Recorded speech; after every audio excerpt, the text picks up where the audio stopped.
Hi guys, I'm Bri. And I'm Alli. This is Offscript. If you think about it, books are potential scripts for movies. When this adaptation happens, typically it's disappointing because they went off script. In this series, we will be talking about how off script they went.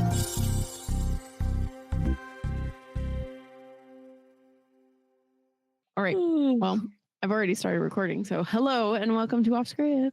Hello. Welcome to a minisode. Where we're continuing talking about our Dungeon Crawler Carl books.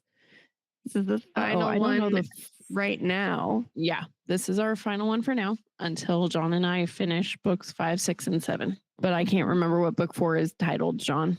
The Gate of the Feral Gods. Oh my God, how could I have forgotten that, actually? It is the most crazy title of all the books. I mean, Matt Dinniman does a fantastic job with his titles. I always am like, oh, cannot wait to find out what their meaning is in the book. Gate of the Feral Gods is no exception here. I remember having bought book 2, 3, 4, and 5 simultaneously. I went down to the local bookstore and I said, hey, at this point, I just was halfway into book 1 and I knew I was hooked and I needed to own them all. So I said, give me your full inventory on as many of these books as you have. And so I got 2, 3, 4, and 5. They didn't have 6 at the time, but you bet your butt I went back the next week when they said they had the 6th one in stock. He literally checked every day until he could get the book from them. So I remember buying the first book, and that was because I started listening to the audiobook, and I finished book 1, and that is when I bought. Day. I knew I was hooked, and I needed to own the book. I needed to own the physical book, and so then I bought all the other ones as well because I knew I was going to be binging these things, and I just really want to support the work, so I bought them. I like to keep them. That the art is great. The art is actually really nice. I love the design of the books. And I remember The Gate of the Feral Gods, just my feeling initially when I saw that book, I was like, what the heck is that going to mean? And just seeing it sit there in its black and light blue, just contrasting colors on the coffee table, just waiting to be read. I was so enticed. I couldn't wait to get to book 4. All right. So let's talk about this book, huh? Yes. Tell us about the Feral Gods, John. Well, the Feral Gods is kind of along the similar theme of Floor 3, where the grand master plan or plot or environment, if you will, is another crazy one. So in Floor 3, it was the iron tangle, the massive maze of different train lines and that looped and tangled together just everywhere, right? And in Floor 4, Matt Dinniman did it again. He just crazily came up with this new layout for the dungeon crawlers to kind of have to traverse. And in this case, there are hundreds of what are called bubbles, and in each bubble, there are 100 and something crawlers. Wait, we needed to say that they did the bubbles because they didn't like how everyone was starting to work together. Well, actually, they do have floors planned out in advance. But sometimes they do swap their positions, so that may or may not have been the case here, but they did. I do remember that they did mention something about how they wanted to split up the crawlers a little bit more this time. And they definitely did, right? So there are tens of thousands of crawlers left, not that many in the grand scheme, because at the start there was over 1 million, and maybe even a few million. And now there's only tens of thousands, and we're only on Floor 5. It's really willing. And bubbles, there's hundreds of bubbles, each with about 100 and 150 or so equally distributed crawlers amongst those bubbles. And there are 4 quadrants within each bubble to further separate the crawlers within. And in order for a bubble to be popped, every quadrant must successfully complete their quests. And in order for one quadrant to gain entry into another quadrant to help that quadrant, they must first fulfill their quadrant's quest. So it's pretty intricate and in depth here. There's the air quadrant, the land quadrant, the subterranean quadrant, and the water quadrant. And so with those 4 quadrants, you're actually, when you first get down the stairs at the end of book 3, Carl and Donut are presented with the options to select, hey, what do you guys like? Do you guys like land, air? I don't even know if they selected themselves or if they spun a wheel. Do you remember? I thought it was like a random, but it might have been. No, they. I don't think it was a wheel, but Donut. Oh yeah, it was. It was a spinning wheel. Donut spun it. Yeah, they picked air, and they picked the type of enemies they'll be facing in the air quadrant, which in this case it was like crazy ass gnomes. So they're fighting crazy gnomes with their airships and all that fun stuff, their artillery, and they're in the air quadrant, which means that their whole goal here in their quadrant, at least, is to take out the gnome overlord people there's more story and more lore involved here, but in a nutshell, take out the gnomish overlord people in the sky. Their castle in the sky. And how are they going to do that? They can't fly, right? Only if a select handful of crawlers picked classes or races that have the ability to fly, and certainly not Crawler Donut. So it's just, it's interesting to see that unfold. And then they obviously get to enter the other quadrants to help. And there's a lot of challenges and complications, a lot of fighting, character development. It's great. This one was a fun one. I liked this one a lot because I liked the different I just like that each different quadrant had its own little thing going on, and it felt like each different quadrant had its own storyline to it as well. It sounds fun. It really does. Each one does have its own storyline. One moment you're flying in an airplane, and the next you're underwater submarine. Oh, that's fun. Mm-hmm. And then this one too, they met a what was she, John? The girl with the goose. Oh, she was a gnome. Oh. Yeah, she was in the gnomish home up in the sky. Oh, that's fun. Act like you read the book. Gosh. I read parts. No. They went up there to finish their quadrant thing that they needed to do, but the goose was I can't remember. The goose was the boss, but I can't remember why they were worried about her. They thought she was the boss? No, well, they were worried a little bit about her because she seemed a little suspicious with how she was acting and what she was saying. She kept, do you want some lemonade?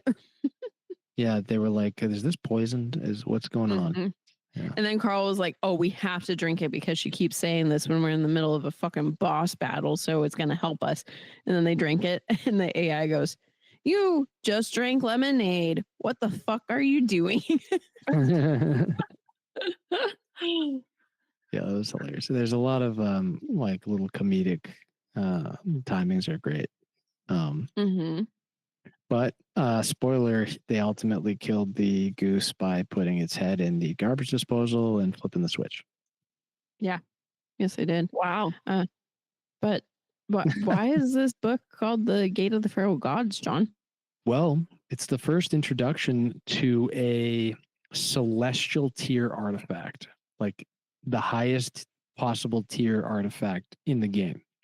And it is Mordecai's blown away because, as Bri stated in the previous minisode, he's never heard of such a high level artifact being introduced into the game at such a low floor. They're only on floor 5 and there's 18 floors, right? So right. The AI is really overcompensating here for the sped up because crawlers have like tens of days, whereas many times now they have 5 days to do a dungeon like level, so like at half the time the speed is probably more than double in terms of gear acquisition and gear levels that they're able to obtain. So celestial tier artifact, and it's so well done because the Gate of the Feral Gods it's made of pieces that are scattered amongst the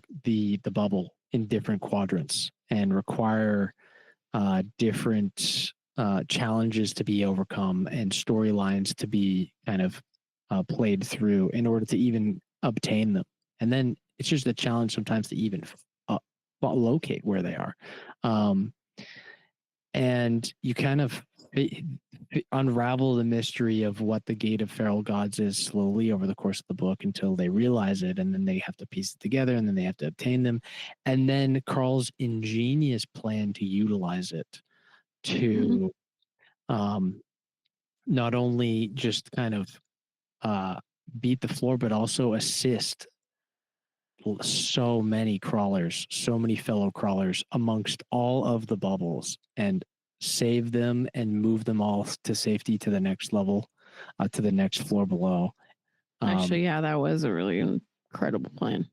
It was a very, very well thought out plan. I was just like, whoa, wait, what? I just kept catching myself with this book, just being kind of shocked at the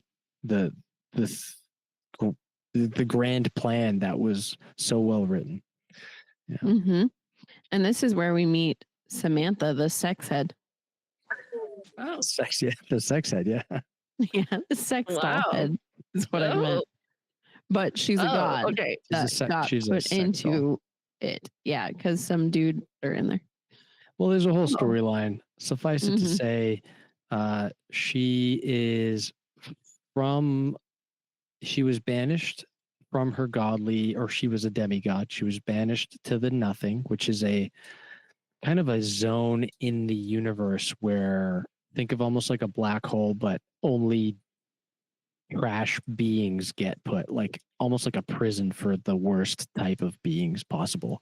And the nothing, being the nothing, kind of drives those people even further insane because it is a place of nothingness. So their minds start to go even further astray or what have you. So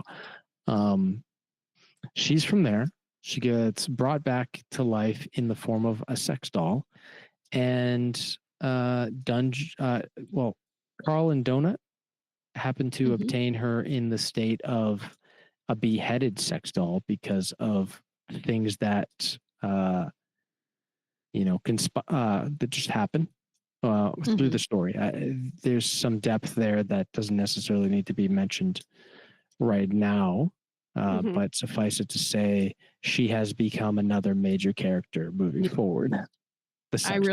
I thought she was going to be something stupid, just a character that was a one-off character in that book, and she's become very, very prominent in book 5. Oh, she's great. She's so funny. She's always like, "I'm going to kill your mother." Yeah, that's what she says to everyone. As she gets pissed off and she goes, "I'm going to kill your mother." Is kind of her fun saying. But she does want to come back to life. She wants to be in full body. Excuse you, sir. That's book 5. No, I know, but no, she says that she wants that. That's her whole thing. Even in book she 4, said that in book 4. I don't remember that. In book 4, when they meet her and kind of carry her around and stuff, she just wants. She's made it very known that she wants like to be fully back in Resurrected, or that might not be the right term there, but you know what I mean. Like she's made it very clear that this is her end goal. She wants a body. She wants a body, and she wants to get back to her husband or king or what have you. Her king, who she's in love with, but yeah, and yeah, it's really funny because later on, what was the demon lady that ended up coming down in book 4? Was that her mother, or was that? Yes, that was her mother. Yes, because she wanted her. She wanted her to help her. Samantha wanted her mom to help her, and when she didn't help her, she was like, "But she's my mother." And then she's like, "I will kill my mother." Well, the thing is, when the entities are brought out into the dungeon from a safe room, other gods. This is kind of the book where we are brought into the lore of higher up entities and gods and so forth. We didn't, they weren't really touched on in previous books. And well, except for in book 1, Mordecai tells Carl, he's like, just remember, Carl, there are no gods in this dungeon. And then this whole book is about gods. Yeah. And to take it further, people can sponsor gods. Essentially, they can entities like in the universe with big money can pay to gain access to basically control those gods and those beings. That's just pretty crazy in and of itself. Gods that Carl faces are level 250, and they're invulnerable, meaning all powerful and invulnerable, just insane. Like, and they actually, spoiler, they fight them. Okay. They do end up fighting some of these gods at some point. And in fact, the crazy thing is that like some of the sponsors actually give them items to help fight the gods. So like they're sitting there thinking about their plan, and they're like, this is fucking crazy. And then one of them will get a box and they'll open it and be like, holy shit, this arrow is meant to kill a god, or this arrow is meant for this specific god. Yeah. So then they're like, oh fuck, our sponsors actually think this is a good plan. Well, you can't always trust the sponsors either. And this becomes more of a topic for later books, but you know, it's really cool to see it all play out.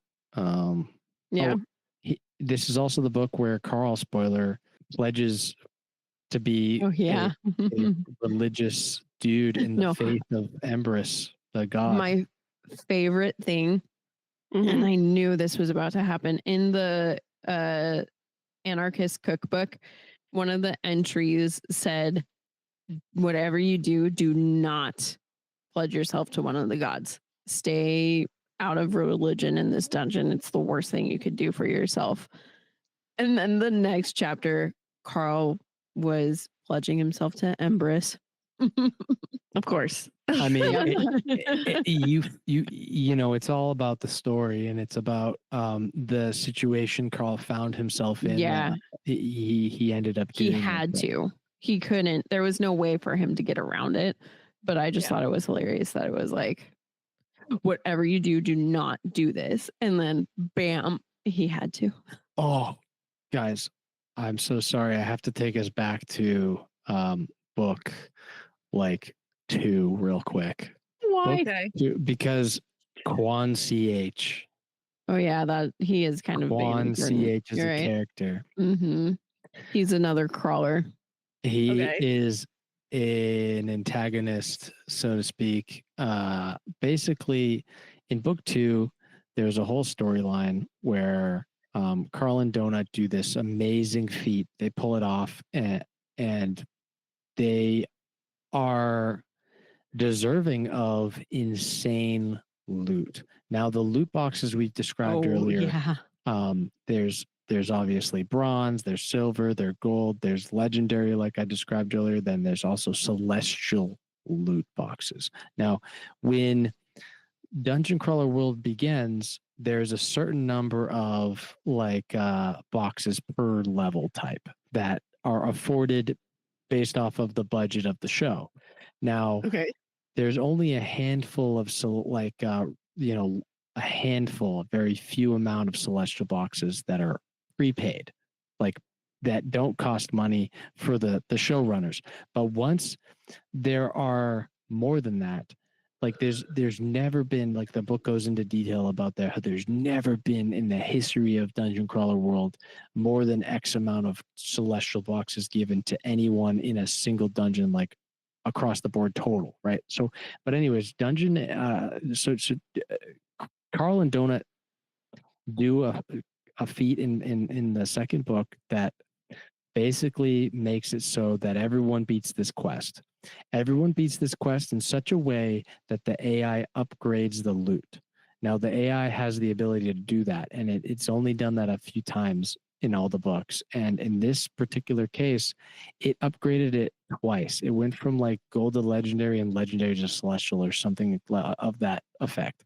And it went to celestial for sure, though. And then there's courts involved. This is book 2 is when we start to find out a little bit about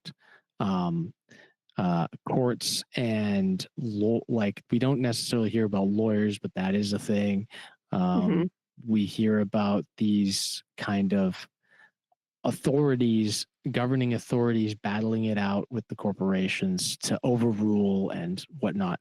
And Borant used its one-time overruling of the authority. It has like a certain amount of times it can veto a rule, and I think it's just one time if for a loot box situation like this where it said no, I'm not paying that. Like, so essentially, because otherwise they would have gone, because remember they are basically in debt to the Valtech Corporation, and if they go into deeper debt, they are basically bankrupt. They are no more. They're gone. They're out of here. So those celestial boxes, only a handful come prepaid with the show. So they were going to have to pay out for every single crawler who did that quest, which was so many. I don't know how many, but if it wasn't every single crawler, it was the majority of crawlers. Okay. And they all got celestial boxes. So it was going to bankrupt Borant. But so they vetoed it. The AI had to go back to just regular gold boxes for everyone.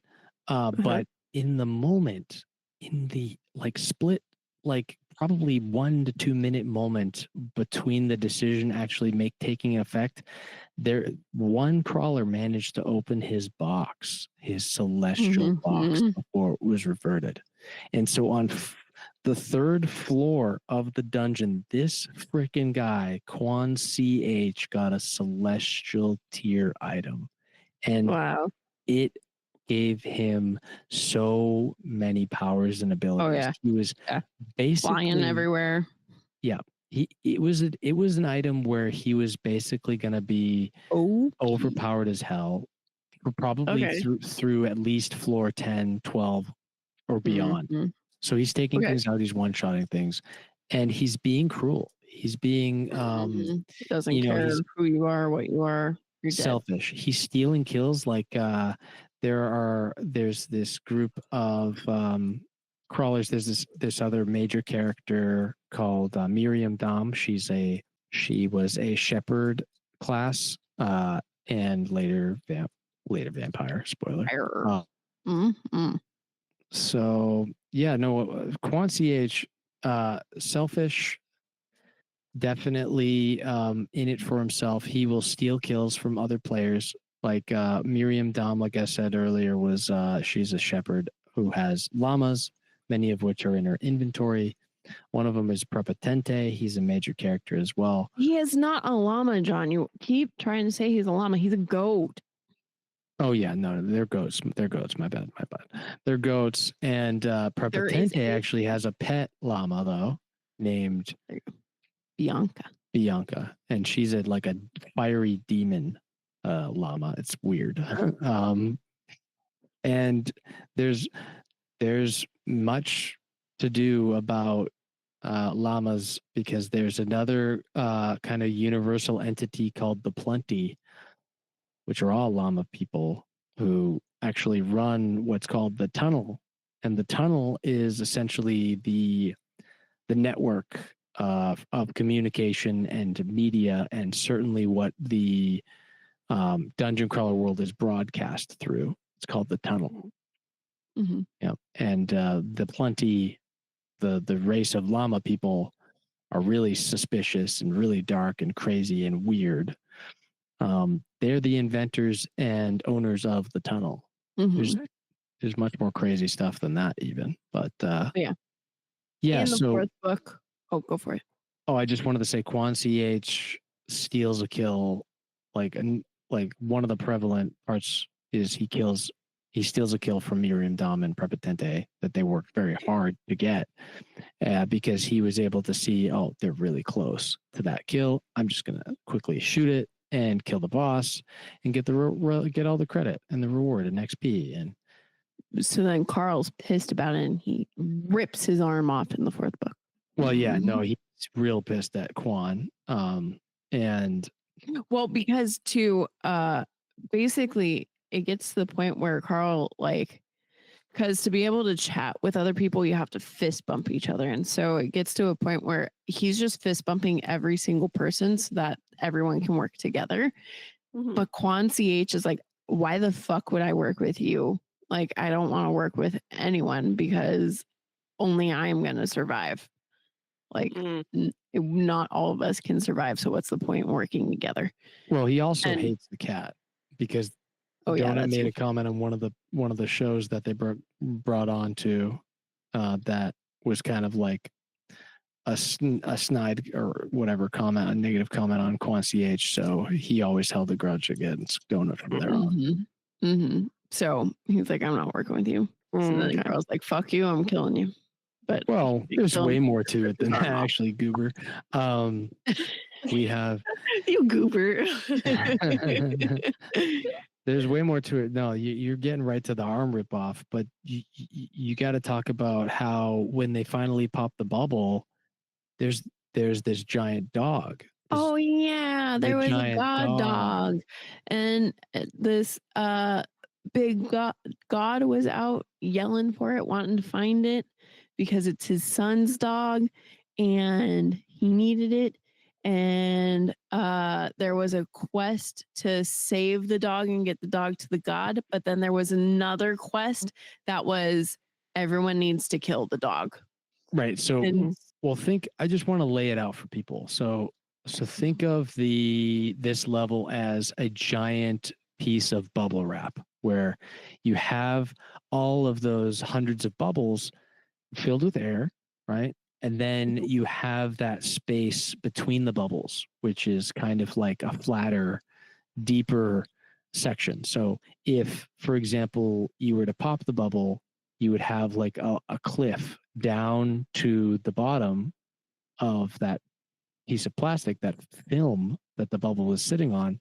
And then you would see an unpopped giant dome from there. Like if you were really, really, really tiny on that like plastic film where that bubble wrap is on.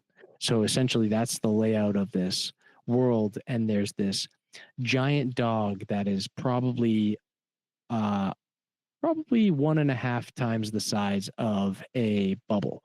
So like it can get up on the bubble with its just paws while standing up and look over it, and with its tongue hanging out, slobbering all happy. And that's the size of this dog.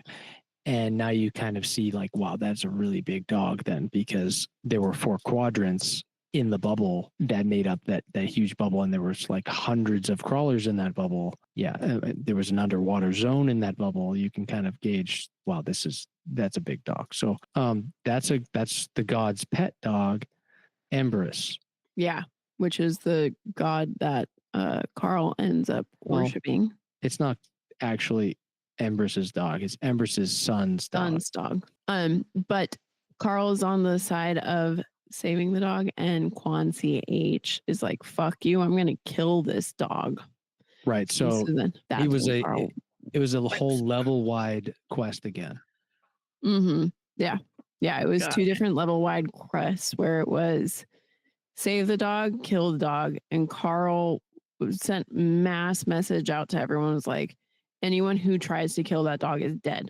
Like, this is what we're working on. Because basically it was like he got a really bad or a really horrible thing happened if they didn't save the dog. I can't remember what it was, but he was like, no way in fuck is that happening. And so he sent that message out, and Quan CH was the one who was like, or no, he didn't even say anything. The dog's health just started going down, and the dog was like a level 3 puppy. So it was really low for its size. You'd be like, wow, what the heck? Yeah. So any hit was actually doing big time damage to it. So then everyone just started healing it. And then Carl went and ripped Quan CH's arm off. Nice. Yeah. He was really pissed off because, I mean, Quan CH he basically put the lives of everyone, every human crawler, like just every human crawler in the whole level, just at stake because he was trying to be selfish. And because they gave a fucking insane reward if you got the dog killed. So he was like, okay, I'm going for that rather than the thing that would help Carl out. My favorite part of the book, for besides the crazy master plan with the gate of the feral gods, but is when he's battling this absolute behemoth of a shark. Like, it's bigger than, what do they call those giant sharks? Megalodon. It's bigger than a megalodon. It's way bigger, way bigger. Like hundreds of regular sized sharks fit in this thing's mouth. That's how big it is. Okay. And they're inside there, and because their submarine got swallowed by this, and they have to somehow fight this boss. And him and Donna and Katya, as well as a couple other members of the crew, are in there in that submarine at the time. A couple things happen where they managed to defeat this boss out of nowhere, and it was just like a mix of a frenzy potion out of the, like, just a crazy cool out of the box thinking. They throw this frenzy potion, and these sharks start to attack each other because of the scent of blood. They start actually going insane and like killing each other. So they kill off so many of those sharks just so easily when you thought that they were backed into a corner. And then on top of that, Carl has, from a very early stage, he got a spell that he has continued to utilize to great success. And notably in book 3 on the train, and you'll see why. You can imagine why as I describe how he kills this shark. But spoiler, he pops this shield. It's called Protective Shell. It has a very long cooldown, like something like 18 to 30 hours, I think, something like that. It's very, very long, and it's basically it doesn't work against magic damage, but otherwise it takes very, very, very like a ton of physical damage. In fact, I think it's almost invulnerability, because what it does is it stays in place though. Once you cast it, it stays in that same physical location in space. So when the shark is swimming and he hits Protective Shell right before it's like, as it's swimming forward and he's kind of like ahead by like the nose of the shark, you can imagine as the shark starts to swim forward that this just almost bullet-like thing that is immovable in space the shark starts to go into it, and it goes into the shark's body, and the shark's momentum and just everything starts to push that ball of that shield spell through the shark. And just like in book 3 where he did it on the train, all the enemies in the train cart that were behind the Protective Shell just got slammed all the way to the back of the train, just smushed completely. Like, you can imagine that. Like, that's so cool. So he kills the shark basically with this spell. It's almost dead. It's like basically twitching, and it's like eyes are twitching and being all like really messed up. And at the end, it's just like, yeah, it's fucked up. But he does manage to kill this absolute behemoth of a monster against all odds, and he continues to do that throughout the books in ways that you maybe don't expect. So it's pretty cool. Wow, yeah, that is cool. Well, is there anything else you want to say, John? Well, since this is the last minisode for a bit, maybe we could touch on maybe some of the overarching character arcs and relationships and maybe major themes that emerge. So like what?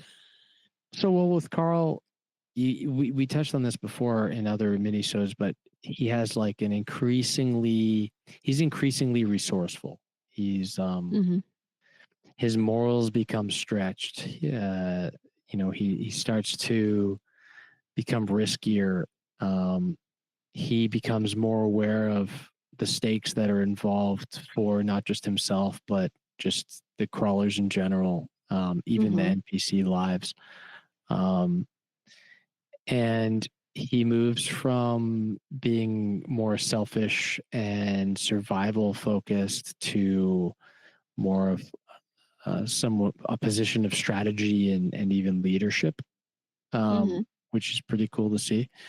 And Donut transitions almost from a little bit of comic relief and being certainly just like a pet to being more of a powerful, certainly charismatic character. And even I think, the book does a good job at showing that she holds her own. She's tactically significant in the battles that they fight. And she seemed like she was just a cat. She knows what the heck she's doing. Yeah. No, she's smart. Yeah, for sure. And Katya's involvement becomes much more notable throughout book 3 and book 4.